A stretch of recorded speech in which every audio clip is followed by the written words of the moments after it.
మొన్నటిదాకా అది ఒక ప్రశ్నార్థకం, కానీ నేడు ప్రపంచం నివ్వెరపోయే ఒక ఆశ్చర్యార్థకం. కాలం స్తంభించిపోయిన చోట ఇప్పుడు కాలంతోనే పోటీ పడుతున్న అద్భుత దృశ్యం ల్యాండ్ పూలింగ్. ఇది కేవలం భూసేకరణ కాదు, రాజధానికి బూస్ట్ ఇచ్చే ఇంధనం. నిజమే, ప్రగతిని అందరూ కోరుకుంటారు, కానీ ఆ కార్యాచరణను భుజస్కంధాలపై వేసుకోవడం మాత్రం కొందరికే సాధ్యం. అడ్డుగోడలు వేయడం సులభం, కానీ ఆగిన అభివృద్ధిని మళ్ళీ పట్టాలెక్కించడమే అసలైన సవాల్. ఎందుకంటే విజన్ అనేది బిరుదు కాదు, చిరకాలం వర్ధిల్లేలా భగవంతుడిచ్చినటువంటి వరప్రసాదం. కేవలం 3 ఏళ్లు ఒక మహానగరాన్ని నిలబెట్టేందుకు పెట్టుకున్న డెడ్లైన్ ఇది మట్టిని నమ్ముకున్న రైతుల త్యాగం, రాష్ట్రాన్ని పాలించే నాయకుడి పంతం వెరసి 5 కోట్ల ఆంధ్రుల ఆత్మ గౌరవ సంతకం.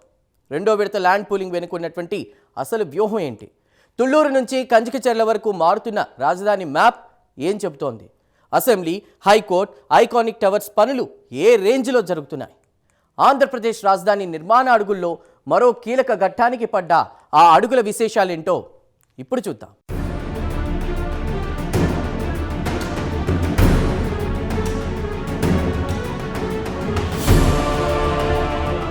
అమరావతి ఇది కేవలం ఒక ప్రాంతం పేరు కాదు, 5 కోట్ల ఆంధ్రుల ఆత్మగౌరవానికి ప్రతీక. సంవత్సరాల నిరీక్షణ అనంతరం రాజధాని నడిబొడ్డున మళ్లీ ఆశల హరివిల్లు విరబూస్తోంది. ఒక మహాస్వప్నాన్ని సాకారం చేసే దిశగా చంద్రబాబు సర్కార్ అడుగులు వేస్తున్న తీరు, గడిచిన కొద్ది నెలలుగా చోటు చేసుకుంటున్న పరిణామాలు గమనిస్తుంటే అమరావతి నిర్మాణం అనేది ఒక సాధారణ పాలనా ప్రక్రియగా కాక ఒక చారిత్రక బాధ్యతగా ప్రభుత్వం భుజాన వేసుకున్నట్లు స్పష్టమవుతోంది. వచ్చే 3 ఏళ్లలో ప్రపంచం నివ్వెరపోయేలా రాజధానిని తీర్చిదిద్దుతామన్న ప్రభుత్వ ధీమా కేవలం మాటలకే పరిమితం కాకుండా క్షేత్రస్థాయిలో నిర్మాణాల రూపంలో సాక్షాత్కరిస్తుండడం ఒక శుభ పరిణామంగా విశ్లేషకులు భావిస్తున్నారు. నిర్ణీత గడువులోగా ఈ మహాక్రతువును పూర్తి చేయాలన్న కసి ప్రతి అడుగులోనూ గోచరిస్తోంది. ఇది భవిష్యత్తు తరాల తలరాతను మార్చే ఒక బృహత్తర ప్రయత్నంగానే చూడాల్సి ఉంటుంది. ముఖ్యమంత్రి చంద్రబాబు దార్శనికతకు, కూటమి ప్రభుత్వ కార్యదక్షతకు ఈ వేగమే నిలువెత్తు నిదర్శనంగా నిలుస్తోంది.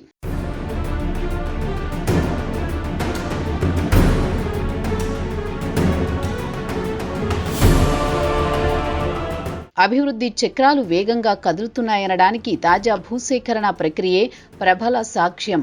జనవరి 7వ తేదీ అమరావతి చరిత్రలో మరో కీలక ఘట్టానికి నాంది పలికిన రోజుగా లెక్కించబడుతోంది.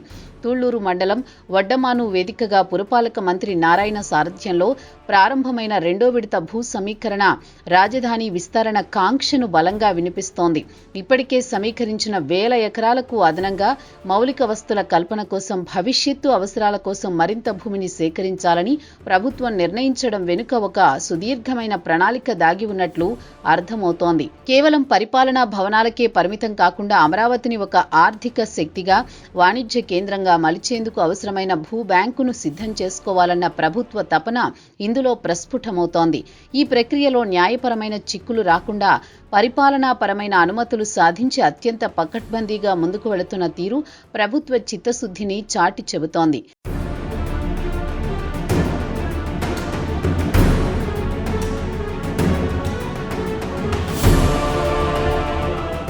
ఒకవైపు భూసేకరణ జరుగుతుండగానే మరోవైపు ఇప్పటికే సేకరించిన 34,000 ఎకరాల్లో జరుగుతున్న అభివృద్ధి పనులు శరవేగంతో దూసుకువెళుతున్నాయి. నిన్నటి వరకు స్తబ్దుగా ఉన్న ప్రాంతం నేడు యంత్రాల చప్పుళ్లతో, కార్మికుల కోలాహలంతో మారుమ్రోగుతుండడం చూస్తుంటే అమరావతికి మళ్లీ జీవం వచ్చినట్లు అనిపిస్తోంది. దాదాపు 4,026 మంది అధికారుల కోసం నిర్మిస్తున్న నివాస భవనాలు, గగనతలాన్ని తాకేలా లేస్తున్న 5 ఐకానిక్ అడ్మినిస్ట్రేటివ్ టవర్స్, ప్రజాస్వామ్య దేవాలయమైన అసెంబ్లీ, న్యాయపరమైన హైకోర్టు నిర్మాణాలు ఇవన్నీ నిర్ణీత గడువులోగా పూర్తి చేయాలన్న సంకల్పం సిఆర్డీఏ వర్గాల్లో కనిపిస్తోంది. ప్రతి ఇటుకలోనూ నాణ్యత, ప్రతి నిర్మాణంలోనూ అంతర్జాతీయ ప్రమాణాలు ఉండేలా అధికారులు తీసుకుంటున్న జాగ్రత్తలు అమరావతిని ఒక గ్లోబల్ సిటీగా నిలబెట్టాలన్న ప్రభుత్వ ఆశయానికి అద్దం పడుతున్నాయి.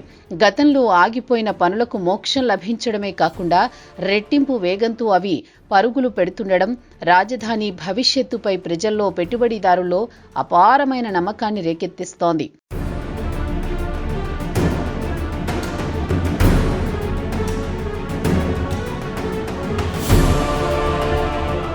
అమరావతి స్వరూపం మారుతోంది. వడ్డమాను, హరిచంద్రాపురం, పెద్దపరిమి వంటి గ్రామాల ముఖచిత్రం పూర్తిగా మారిపోబోతోంది.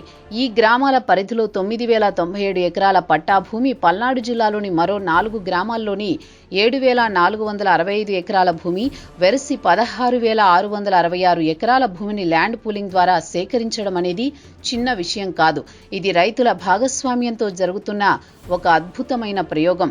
కేవలం మ్యాప్లో గీతలు గీయడం కాదు, ఆయా గ్రామాల్లో మౌలిక సదుపాయాల కల్పన కోసం ప్రభుత్వం వేస్తున్న ప్రణాళిక అబ్బురపరుస్తున్నాయి. 2 వరుసల రహదారులు, అండర్ గ్రౌండ్ కేబుల్స్, అత్యాధునిక వాటర్ లైన్స్, ఇలా ఒక మహానగరానికి కావలసిన సకల హంగులను ఈ గ్రామాల నడిబొడ్డున ఏర్పాటు చేస్తుండడం గమనిస్తే వికేంద్రీకృత అభివృద్ధికి ప్రభుత్వం ఇస్తున్న ప్రాధాన్యత అర్థమవుతోంది. పల్నాడు జిల్లా పెదకూరపాడు నియోజకవర్గంలోని గ్రామాలు సైతం రాజధానిలోని అంతర్భాగం కావడం, అక్కడి రైతులు స్వచ్ఛందంగా ముందుకు రావడం ప్రాంతీయ అసమానతలను చెరిపివేస్తూ అమరావతి విస్తరిస్తోన్న తీరుకు నిదర్శనంగా నిలుస్తోంది.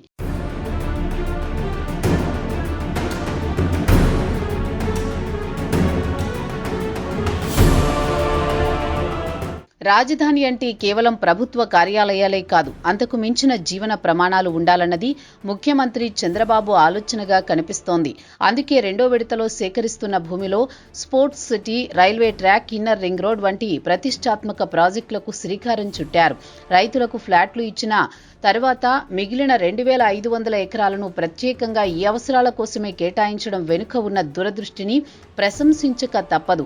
రేపటి తరం అంతర్జాతీయ స్థాయి క్రీడాకారులు అమరావతి వేదికగా ఎదిగేలా, స్పోర్ట్స్ సిటీని, నగర రవాణా వ్యవస్థను ప్రపంచ స్థాయికి తీసుకువెళ్లేలా ఇన్నర్ రింగ్ రోడ్డును డిజైన్ చేస్తున్నారు. ఇవి కేవలం నిర్మాణాలు కాదు, అమరావతిని ఒక లివబుల్ సిటీగా, అత్యుత్తమ జీవన ప్రమాణాలు కలిగిన నగరంగా తీర్చిదిద్దేందుకు వేస్తున్న బలమైన పునాదులు. ఇంటర్నేషనల్ ఎయిర్పోర్ట్, స్మార్ట్ ఇండస్ట్రీస్ వంటివి రావాలంటే దానికి తగ్గట్టుగా మౌలిక వస్తువులు ఉండాలన్న స్పృహతో ప్రభుత్వం అడుగులు వేస్తున్నట్లు స్పష్టంగా గోచరిస్తోంది.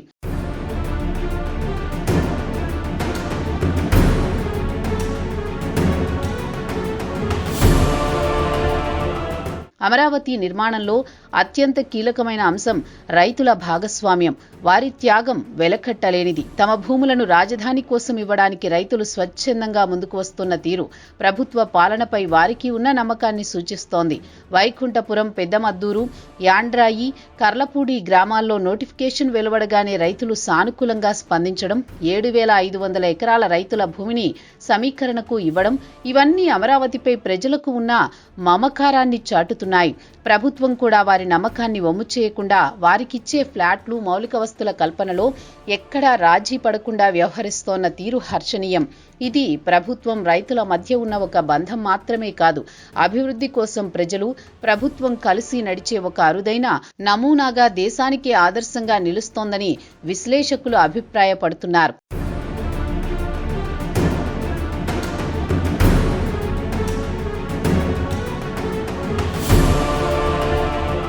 ఒక మహానగరానికి రక్తనాళాలు లాంటి రహదారులు, అమరావతి ఔటర్ రింగ్ రోడ్ నిర్మాణం కోసం కేంద్ర రాష్ట్ర ప్రభుత్వాలు తీసుకుంటున్న చర్యలు రాజధాని రవాణా వ్యవస్థను సమూలంగా మార్చబోతున్నాయి. ఎన్టీఆర్, గుంటూరు, కృష్ణా జిల్లాలను కలుపుతూ 18 గ్రామాల్లో 1,416 హెక్టార్లు, మరోవైపు 2,343 హెక్టార్లు, కృష్ణా జిల్లాలో 1,112 హెక్టార్లు, ఇలా 3 జిల్లాల పరిధిలో మొత్తం 4,871 హెక్టార్ల భూ సమీకరణకు నోటిఫికేషన్లు జారీ కావడం, కేంద్ర రవాణా శాఖ ఈ విషయంలో ప్రత్యేక శ్రద్ధ చూపడం శుభ పరిణామం. ఇది కేవలం ట్రాఫిక్ కష్టాలను తీర్చడమే కాదు, 3 జిల్లాల ఆర్థిక ప్రగతిని అనుసంధానించే ఒక ఎకనామిక్ కారిడార్గా మారుతుందని అంచనా వేస్తున్నారు. నేషనల్ హైవేస్ యాక్ట్ ప్రకారం అధికారిక ప్రక్రియలు వేగవంతం కావడం చూస్తుంటే అమరావతి చుట్టూ ఒక అభివృద్ధి వలయం ఏర్పడబోతోందని అర్థమవుతోంది.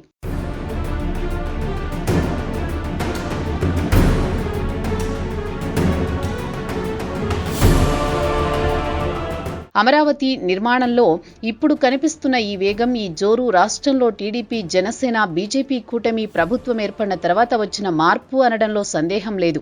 కేంద్రంలోని ఎన్డీఏ ప్రభుత్వ సహకారం, రాష్ట్రంలో జనసేనాని పవన్ బలమైన నాయకత్వం జతకట్టడం వల్లనే నిధుల సమీకరణలోనూ అనుమతుల మంజూరులోనూ అడ్డంకులు తొలగిపోతున్నాయి. గత 5 ఏళ్లుగా స్తంభించిపోయిన ప్రాజెక్టులో కదలిక రావడం, కేంద్రం నుంచి నిధులు ప్రవాహంలా రావడం, పారిశ్రామిక, ఐటీ రంగాల్లో కొత్త ఉత్సాహం నెలకొనడం ఇవన్నీ డబుల్ ఇంజిన్ సాధించిన విజయాలుగా పరిగణించాలి. నీటి ప్రాజెక్టుల నుంచి రాజధాని నిర్మాణం వరకు అన్నింటినీ సమాంతరంగా పరుగులు పెట్టిస్తున్న తీరు పాలనలో వచ్చిన సానుకూల మార్పును సూచిస్తోంది. అసంపూర్తిగా మిగిలిన కలలను పూర్తి చేయడంలో కేంద్రం ఇస్తున్న భరోసా రాష్ట్ర ప్రభుత్వానికి కొండంత బలాన్ని ఇస్తోంది.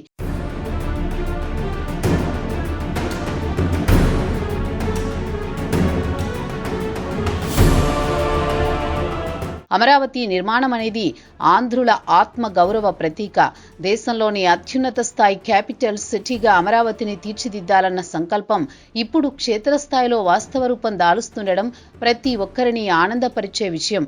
ప్రాజెక్టుల వారీగా భూముల సమీకరణ, ప్రణాళికాబద్ధమైన అభివృద్ధి, అంతర్జాతీయ ప్రమాణాలు ఇవన్నీ చూస్తుంటే అమరావతి ఒక వరల్డ్ క్లాస్ సిటీగా అవతరించడం తథ్యమనిపిస్తోంది. ఎన్నో ఆటుపోట్లను తట్టుకుని కాల పరీక్షకు ఎదురొడ్డి నిలిచిన అమరావతి ఇప్పుడు గర్వంగా తలెత్తుకుంటోంది. ప్రభుత్వం వేస్తున్న ఒక ప్రతి అడుగు చరిత్రలో సువర్ణ అక్షరాలతో లిఖించదగ్గ అధ్యాయంగా మిగిలిపోతుందనడంలో ఎలాంటి అతిశయోక్తి లేదు. ఇది అభివృద్ధి ప్రస్థానానికి, అమరావతి జైత్రయాత్రకు ఆరంభ రాగం.